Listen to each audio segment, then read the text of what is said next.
পিঁপড়া যদি হাতিকে পরাজিত করার ফ্যান্টাসি দেখে, পিঁপড়া যে পায়ের নিচে তলিয়ে যাবে সেটা বুঝবে না। তার সক্ষমতার জ্ঞানের চাইতে 10 বা বেশি থাকে, তাহলে সে নিজেই পিঁপড়ার বস্তি ধ্বংসের বীজ রোপণ করে যাবে। রাসূল সাল্লাল্লাহু আলাইহি ওয়াসাল্লাম সব ভূমি বিজয় করতে পারেননি।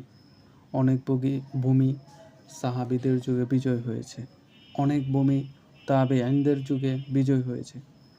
জাতিগত বৈশিষ্ট্য আলোকে এটাই বলবো, এই বঙ্গভূমি সবার থেকে পেছনে পড়া ভূমি, তাই এটাকে টেনে হিচড়ে চাইলেই চেঞ্জ করা যাবে না। সব কিছুর জন্য সময় প্রয়োজন, আর যাদের সময় জ্ঞান নাই এদের সময়গুলো কারাগারেই কাটবে। রাসূল সাল্লাল্লাহু আলাইহি ওয়াসাল্লাম খন্দকের পরীক্ষা খনন করেছেন। এখানে সুস্পষ্ট একটা মেসেজ আছে, সব কিছুই ফ্যান্টাসি দিয়ে হয় না। অতি তাড়াহুড়ো অথবা অতি উদাসীনতা কোনোটাই মানহাজ না। অতি তাড়াহুড়ো করা ফ্যান্টাসিওয়ালা যুবকদের কাউন্টার দিতে অনেকে অতি উদাসীনতাকে প্রোটেক্ট করতেছে, সেটাও খেয়াল রাখতে হবে।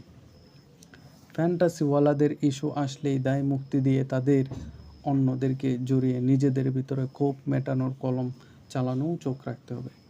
সমাজ শক্তি দিয়ে দেশ পরিবর্তনের ভ্রান্ত মানহাজ কখনো লড়াইয়ের জন্য জনসমর্থন বাড়ানোর মানহাজ এক না।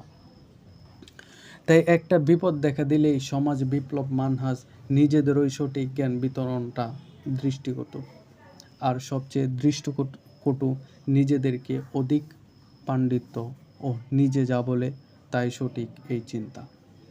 এই ভূমি আসন্ন হিন্দুত্ববাদীদের লড়াইয়ের ভূমি হবে, এটা সত্য।